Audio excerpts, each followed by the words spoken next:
Hello बच्चों, इसके बाद हम देखेंगे चैप्टर 1 की संचालन कार्य विस्तार। अब इसके बारे में हम जानेंगे संचालन यानी जिस तरीके से काम को हमें अंजाम देना था, तो विस्तार यानी कि एरिया के मुताबिक। तो यहाँ पर लिखा है किताब के अंदर कि कोई भी काम को अंजाम देने के लिए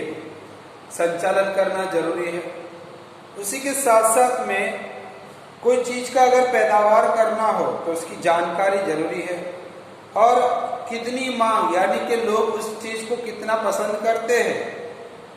और बाजार के अंदर उसकी डिमांड, उसकी मांग कितनी है, और बाजार के अंदर उसकी वैल्यू कितनी है, उसके पीछे कितना मेहनत करनी पड़ेगी, और उसके पीछे मेहनत करने के बाद उससे हमें पैसा यानी कि नाणा, जिसको गुजराती में नाणा बोलते हैं, तो कितना पैसा हासिल करना है, कितना पैसा उसके पीछे खर्च करना है। इन तमाम चीजों को तो नाणा के संचालन के अंदर होता है, लेकिन इन तमाम काम को जोड़ने का जो पूरा आधार है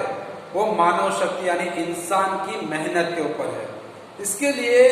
मानव संसाधन यानी कि इंसान की मेहनत इंसान को आगे बढ़ा सकती है।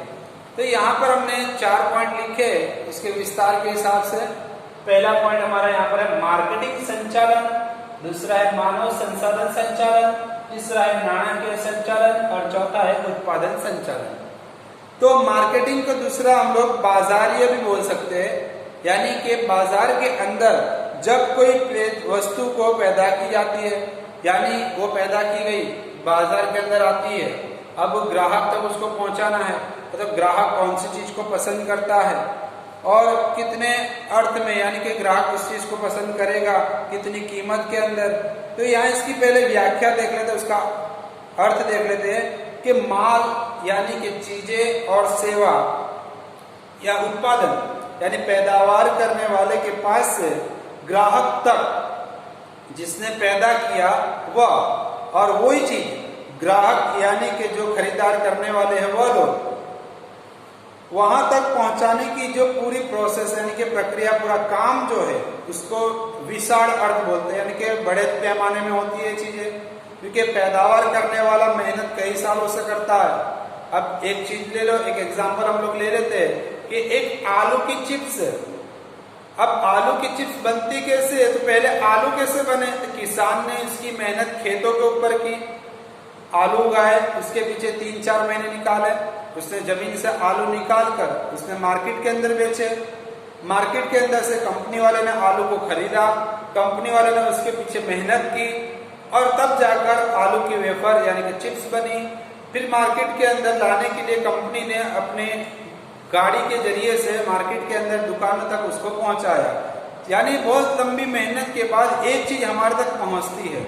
इसके लिए इसको विशाल बताया, इसके लिए उसको मार्केटिंग संचालन बोलते हैं। यानी कि इंसान पैदावार करता है तब से लेकर इंसान इस्तेमाल करेगा तब तक की चीजों को मार्केटिंग संचालन कहा गया, यानी ग्राहक तक वो चीजें पहुंचानी है। तो इसके अंदर पैसों का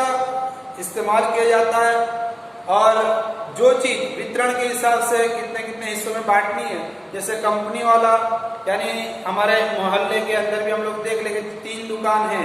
अब 3 दुकान के अंदर किस तरीके से वो लोग माल की खरीदारी करते हैं, किस तरीके से माल मंगाते हैं, तो थोड़े थोड़े हिस्से में माल मंगाते हैं। अब वो थोड़े थोड़े हिस्से में क्यों मंगाते हैं, क्योंकि जानते वो लोग कि यहाँ पर ग्राहक किस कंडीशन का है, ग्राहक किस पोजीशन का है, और वो लोग कौन सी चीज को पसंद करते हैं, कितने हिस्से तक वो खरीदी कर सकते हैं, इसके माध्यम से वो उस हिसाब से उसकी खरीदारी करते हैं, अपनी चीजें वहां पर अपने पास दर्शाते हैं। तो बाजार के अंदर ग्राहक जो चीज को पसंद करता है वो ग्राहक तक पहुंचाने का पूरा जो जिम्मा है वो कंपनी का होता है, क्योंकि कंपनी को अपना नफा कमाना रहता है। तो ग्राहक ये क्या है, हकीकत में देखा जाए तो ग्राहक एक बाजार का राजा गिना जाता है, क्योंकि बाजार के अंदर जो भी चीजें मिलती है अगर वो ग्राहक ना खरीदे तो बेचने वाला जो है उसके पास पैसा आमदनी आएगी नहीं। तो उसकी पसंद की है, उसको खरीदना हो तो खरीदे, ना खरीदना हो तो उसको कोई रोक टोक नहीं है। इसके लिए ग्राहक को राजा भी कहा गया है। और दूसरी चीज इसके अंदर बताई गई कि मार्केटिंग के अंदर यानी बाजार के संचालन के अंदर जिस चीजों को बेचने के अंदर आता है तो उसके पीछे बहुत सारी दूसरी प्रोसेस भी होती है। जिस तरीके से उसके थोड़े बहुत काम बताए गए, जैसे वस्तु का पैकिंग यानी पैदाइश की गई वस्तु जो कंपनी के अंदर बनती है, और वो कंपनी के अंदर बनी हुई चीजों को जब मार्केट के अंदर लाया जाता है तो पुरानी चीजों के साथ में नई चीजों को जोड़ दिया जाता है। उसी के साथ साथ में जितना उत्पादन किया, नई चीजें उत्पादन की, तो उसका रंग कैसा है, उसका रूप कैसा है, उसका पैकिंग कैसा है, इसके ऊपर छपाई यानी कि उसका छापने का यानी कि जो पैकेट का कलर है, अलग अलग पैकेट के कलर अलग अलग होते हैं, जिससे वो सामने के ग्राहक को अपनी तरफ खींचता है। यानी ये सारी की सारी चीजें ग्राहक को अपनी तरफ खींचने के लिए होती है, और इन तमाम चीजों को मार्केटिंग के अंदर समावेश किया गया, जोड़ा गया, ताकि ग्राहक अपनी चीजों को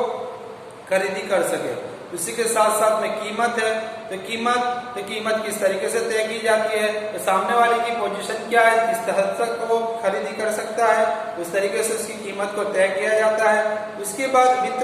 वितरण यानी क्या, किस तरीके से व्यापारी तक पहुंचाना, जत्थे में भी यानी अलग अलग व्यापारियों तक माल को पहुंचाना रहता है। तो बड़ी कंपनी अपनी गाड़ियों के जरिए से अलग अलग जगह पर अपना एक गोडाउन करती है, गोडाउन के जरिए से छोटे छोटे व्यापारी तक वो माल की सप्लाई करती है, जिसको वितरण कहते हैं। एजेंट तक पहुंचाती है, अलग अलग छोटे छोटे व्यापारी तक पहुंचाती है, बड़ी गाड़ियों से लेकर छोटी गाड़ियों तक उड़ाती है वहां पर। ये सारी चीजें भी इसके साथ में जुड़ी है। इसके बाद अभिवृद्धि, तो अभिवृद्धि किसे कहते हैं कि जब बेचान यानी कि जब बिक्री की जाती है तो उसका नोंद की जाती है।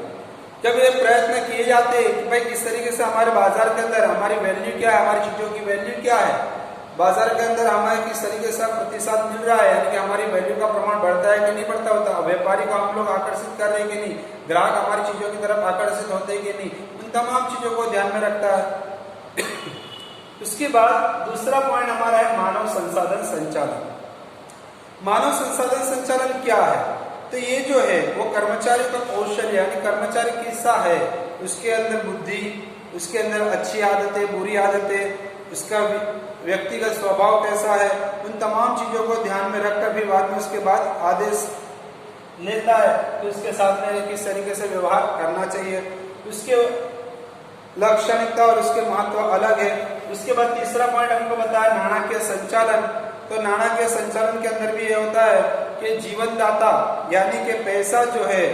एक जीवनदाता के रूप में बताया गया है, क्योंकि पैसे के बिना कोई चीज हम लोग खरीदी कर सकते हैं नहीं आज के दौर में। इसीलिए पैदावार करना हो तब भी पैसे की जरूरत है, बिक्री करनी है तो तब पैसे की जरूरत पड़ती है, इसीलिए बिक्री की जाती है। इसके लिए तमाम चीजों को आपस में एक दूसरे से जोड़ा जाता है। तो ज्यादा नफा हासिल करने के लिए लोग इसके लिए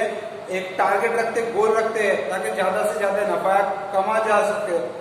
उसी के बाद हमारा चौथा जो उत्पादन के संचालन बताया, चौथा पॉइंट हमारा, तो ये भी इसके लिए ही है कि उसके अंदर काम को बांटा जाता है, काम को अंजाम दिया जाता है, किस तरीके से उस काम को अंजाम दिया जाए ताकि ग्राहक को हम अपने साथ में जोड़ सके। तो उसके अंदर भी किस तरीके से काम को अंजाम देना है, लोगों के साथ में जुड़ना है, उसका कौन सा रास्ता अपनाना चाहिए, अगर कोई रुकावट तकलीफ देती है तो उसको रोकना चाहिए। इसके अंदर भी इसका